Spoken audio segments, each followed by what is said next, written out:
em meio à dor, como agradecer? Cara, em meio à dor, só se resta agradecer. É engraçado, eu lembro que quando o estudo começou, 2012 não, 2013, eu estava começando a estudar.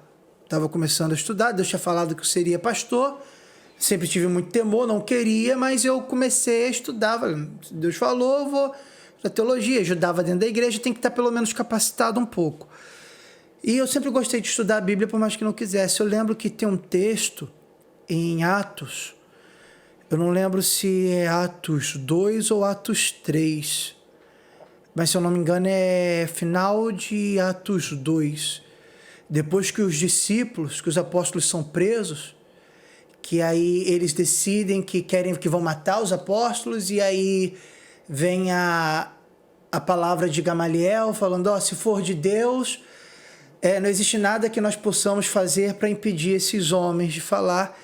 E aí eles decidem então não matá-los, mas batem, castigam e depois eles são libertos. E o último versículo desse capítulo, se eu não me engano, é Atos 2, final de Atos 2, vai dizer assim: e eles saíram alegres de padecerem pelo nome do Senhor. Eu lembro que eu li esse texto exatamente no período do diagnóstico e eu entendi, cara, não houve e nem haverá alguém na história da humanidade que sofreu mais do que o Cristo. Porque as pessoas podem dizer, mas o Cristo não ficou doente, ele padeceu de cruz, foi uma humilhação. Mas a gente tem que olhar o contexto geral. A gente está falando do próprio Deus, que decidiu se encarnar, abriu mão dos seus atributos. Aquele que era ilimitado tornou-se limitado. O que era o pão da vida passa a ter fome. O que era água viva passa a ter sede. O que é a força passa a ficar cansado. O que não dorme passa a ter sono. Aquele que é o dono de tudo passa a ter que trabalhar para poder ter condições de se alimentar.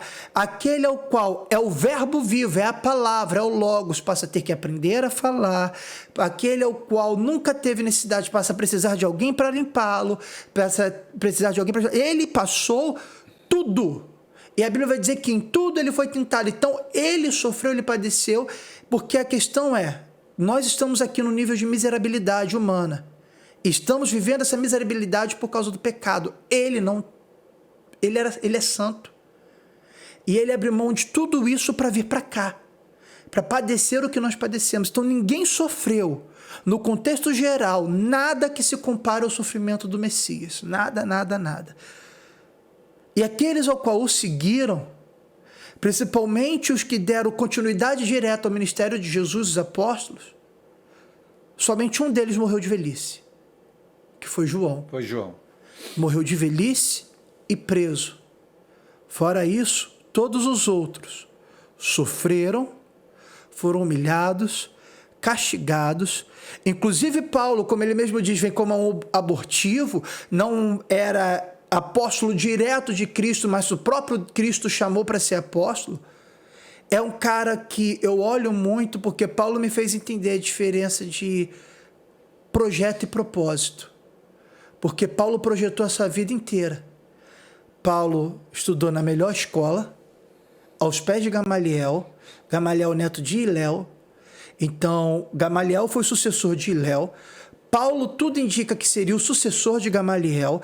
Era um cara que tinha acesso fácil à sinagoga, era um cara que as pessoas respeitavam, um cara que se programou para ser o cara.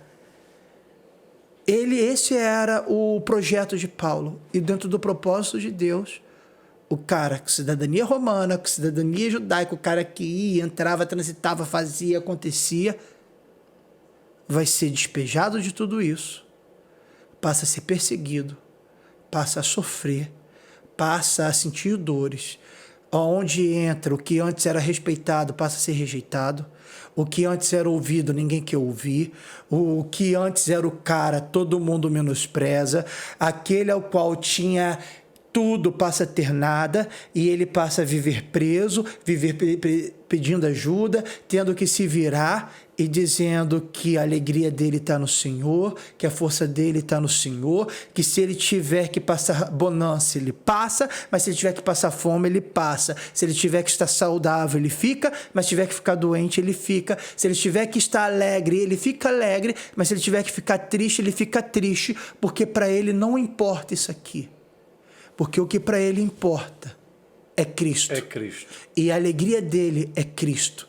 Tudo ele pode passar por tudo isso em Cristo. O que acontece ao seu redor não muda o que ele é, porque ele é um servo do Senhor. Então, chegou até a dizer, eu sei em quem tenho crido. Crido, poxa, tem o texto de Paulo, se eu não me engano, está aos Efésios, final da carta aos Efésios, se eu não me engano, ele está preso, ele escreve. Se eu não me engano, é no final da carta aos Efésios. Eu não lembro se é a carta aos Efésios ou Filipenses, mas eu tenho quase certeza que é o final da carta aos Efésios, que ele vem falando ali das armaduras, e no final ele fala o seguinte: peço que vocês orem por mim, não para que eu seja solto. Eu não quero que vocês orem por mim para que a justiça seja feita a meu favor. Eu quero que vocês orem por mim para que, enquanto eu ainda esteja preso, haja palavras de liberdade na minha boca e eu possa ser embaixador em cadeias. Ou seja, não me interessa onde eu estou, não me interessa o que eu estou vivendo. O que importa é que no meu ser a presença de Deus não falte, porque se eu estiver preso, seja fisicamente, se eu estiver preso emocionalmente, se eu estiver preso numa doença, isso não me interessa. O meu espírito está livre em Deus.